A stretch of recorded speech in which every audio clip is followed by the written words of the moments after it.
in one night, pulled an all-nighter, put the system in the next day on a Thursday, and then on a Friday, we had a non-league game, and we just started rolling it out. We won like 11 in a row.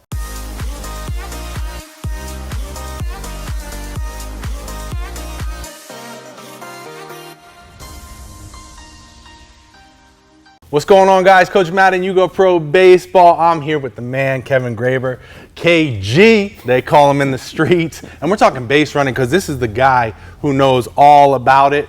From his mouth, he told me he was the worst coach in baseball, but when he implemented some of the things that we're going to talk about in this video, he really excelled as a coach, started winning games, 11-time champion, coach of the year so many times, all kinds of different awards. Let's talk about the primary lead. How do you guys use it? How do you have success with it? First of all, tell me the story, because I want to know how you came from the worst coach to being such a great coach with base running. Yeah, well, 2014, I've been at Phillips Academy, Andover, in the greater Boston, Massachusetts area since 2008. And in 2014, we had a really good team, I thought. And we started the season, I think we were 1-5. And we lost a game on a Wednesday. And it's like we were falling behind in games. And, they say if you want to shut down an opponent's running game, take a lead against them and they'll stop running. So I just felt like I was watching the sand run out of the hourglass in these games. And I'm like, there's got to be something out there. And I felt like intuitively it was between second and third base. I felt like there was something we could do there to get that free money. And I researched to the back edge of the internet, and I discovered a guy named Mike Roberts, who's my coaching idol. And I devoured everything that Mike had to offer on the topic of base running and jump lead steal breaks and all the other cool stuff that he teaches in one night, pulled an all-nighter, put the system in the next day on a Thursday, and then on a Friday, we had a non-league game, and we just started rolling it out. We won like 11 in a row. Wow. And ever since then, I always tell people, like, I went from a really pedestrian average coach to now some people think I'm like a wizard. So it was pretty cool. That is really cool. So we got a lot to talk about today. I want to pick your brain on a lot of stuff. But can you talk about first primary leads and what you guys do in your system, how you use that to have a lot of success? Yeah, one thing that I've learned is that to be an effective base runner and base stealer, you got to be comfortable being off the bag. Being comfortable being off the bag means knowing the exact footwork to get out to your primary lead and the exact footwork to dive back if they pick. So we rehearse it and we teach it and we drill it endlessly. We call it surrendering to technique. So if you're out there in the heat of a game and the pitcher picks, we just surrender to technique because we know it and we've practiced it a million times. So the first thing is we take our primary leads off the back corner of the bag, not the front corner of the bag, because this is the safest path to dive back if the pitcher picks, away from the first baseman. Almost every program in the country takes their primary leads like this. They'll come here, they'll cross over, they'll square up. That's called a measured steal lead. Some programs, John, will do this. They'll go crossover, crossover, and then square up. In our program, we have what's called a super duper premeditated early move with our pitchers.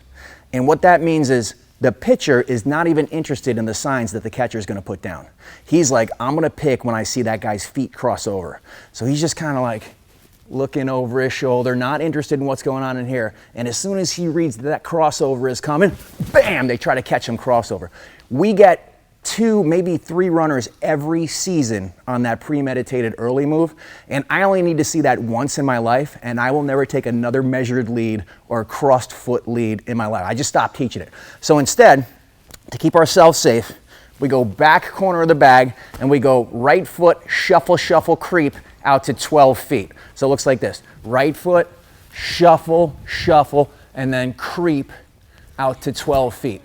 12 feet is a good question. Why 12 feet? We've found that that's the maximum distance that we can be out, but still dive back effectively using proper technique if they pick. So that works really, really well for us.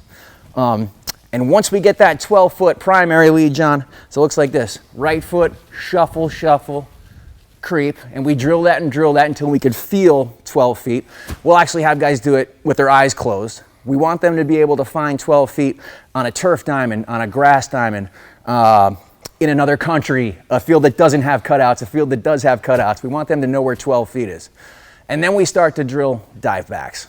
Because again, to be a good base stealer, be a good base runner, you got to be comfortable being off the bag. Being comfortable being off the bag means knowing the proper technique to dive back. So it's like a 4-step progression here. Number 1 is a crossover with the right foot. Number 2 is we take this hand and we reach it toward the back corner of the base. While we take this hand and reach it toward the back corner, we take this left arm with a bend in the elbow and we make what's called a mitten, like we have a lot in Boston during wintertime. You wear mittens. You make this mitten shape, put it out to the side, not underneath you, because you don't want to dive on top of your own wrist. That's not good for your health. So again, number 1 is a crossover. Number 2, hand extends, left hand out to the side. Number 3, we're going to land this hand 8 to 12 inches before the base, like an airplane gradually descending onto a runway. Nice and easy. And then once we get to the back corner of the bag, we go left foot to right hand, show the third base coach the number of outs. I'm the third base coach. Sometimes I forget how many outs there are, so I like when they show me how many outs. And so we drill that as a progression, 1, 2, 3, 4, and then when we get that, we'll drill it without the progression, step in a dive. So we practice it and perfect it until we got it right. So you say you drill it, you practice it, perfect it. Yep. What does that look like in a practice schedule in the beginning of the year? Like how much are you doing it? Well, the great thing about it, all the stuff we do with base running, you actually don't need any equipment. You don't need an indoor practice time. You don't need to be on a field. And I coach in New England. The weather's not ideal. There's 4 inches of snow on the ground right now. We're in Florida right now, thankfully. Right. So I know that, at our school, we have other teams. We have boys lacrosse, we have girls lacrosse, we have outdoor track. We got a bunch of spring sports. And when the weather's not great and we're all sort of waiting our turn to get into our indoor facility, I can go out in the parking lot. I can take the guys on my back lawn. We can go anywhere, really, and we can drill this stuff, which is great. In a practice plan, we do, we'll begin with dynamic stretch and throw. We'll go right into base running. I think so many programs put base running last, and I think that can send a message to the team that, like, this is last because it's the least important thing. We put it first, and we actually make that sort of part of our dynamic warm-up and stretch, because the center of our offense and the center of what we do is pitching, but really it's base running. Yeah, I was a pitcher coming up. I played in high school. I played position, but I hardly ever remember working on base running. That wasn't a thing. It was hitting, throwing, pitching, fielding. And then if you had some time, you would work on base running. Base running typically in a typical practice plan, even at the collegiate and professional level, which you coached at the professional level, you coached at the college level, coached at the high school level. For the teams that I played on, base running was you're running from base to base while guys are hitting their BP. That was it. Yeah. Yeah, turns at first base and that kind of thing. That's what everybody practices. What I'm interested in is, like, how can we get from point A to point B without waiting for a base hit? If we fall behind in a game, say we're down 4 runs, I don't want to wait around for us to string together 7 or 8 hits. Let's get on base, let's get things moving, let's put pressure on the defense. I grew up in Albany, New York, across the street from a sandlot-style baseball diamond. And every day on that diamond, it was me and my friends against, like, my other friends and his friends. And we would be out there and we would just play baseball. There was no adults, no umpires, no coaches. It was just us. If I wanted to steal second base, I stole second base. If I wanted to make a hard turn at first and, like, purposefully getting a rundown, I would do that.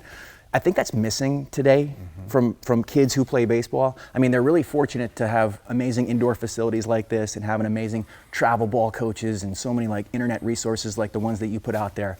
But they seldom, like, just get out there and play. So a lot of our style of play is what can the players do without having to wait for a sign from me? That's what our entire offense is predicated on. We call it systematic chaos. I love it. Yes, that's how we've branded it. Systematic because I'm a control freak. So everything we do, we drill endlessly. We teach perfect technique and we make sure they have it. But chaotic because once they get in the game, if 3 things fall into place, timing, distance, and anticipation, they have the green light to go. And we don't care what inning it is. We don't care what the score is unless we're up by 20. We don't care. If you got it, you take it. That's what we say. If they give it to you, you take it. Right, and that's almost like teaching them to have that intuition too. That's going to travel with them as they go on to play at the next level. That's really awesome. Yeah. I'm not a numbers guy. Maybe these numbers, but it makes sense. If you can get to second base, that's scoring position. More guys are going to score from second than they are at first. Their percentages of scoring are higher. And perhaps more importantly, It's just fun. It is like fun. we get to get out there and we just let it rip. Unless you're a pitcher.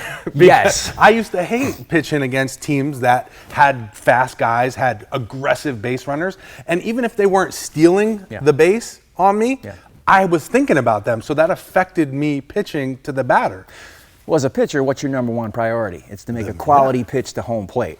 We're a necessary evil over here at first base or on second or on third base. So if we can create a little bit of chaos, even if we maybe don't steal in that inning or in that game or on that pitch, they've had to prepare for us all week. They've had to spend a wealth of time in that game, like paying attention to what we're doing, and it just detracts from what they should be focused on, and that's making a quality pitch to home plate. So, there's so many questions I have for you, but I want to make another video, a couple videos, and we're going to talk about delayed steals. We're going to talk about the what was it? What'd you call it? Jump lead steal breaks. Jump lead steal breaks. We're going to talk about a bunch of stuff. So be sure to stay tuned. Those videos are going to come real soon. Think about this as if you're a coach, as an asset for you to a new skill set. If you can learn this stuff, just like KG did, you know, he went out there and he learned it, and now it's a skill of his and his team. Now they're having a lot more success. You could do the same. You just have to listen to what he's saying and implement it. You know what else, John, is everything that we teach, I've tried every possible way you can do it and failed every possible way, and we've settled on what works best. So you get to learn from the mistakes that we've made along the way. Right, you don't have to make the same mistakes. Go check out Big Blue on YouTube. I'll leave a link down below. Big Blue Baseball. Big Blue Baseball. KG's posting a bunch of stuff over there. A lot of great content over there. So go check it out. Subscribe to them. And if you got a question or comment, leave it in the comment section down below. I'll hop down there and try to answer any questions you got. Thanks, guys. We'll see you in the next video.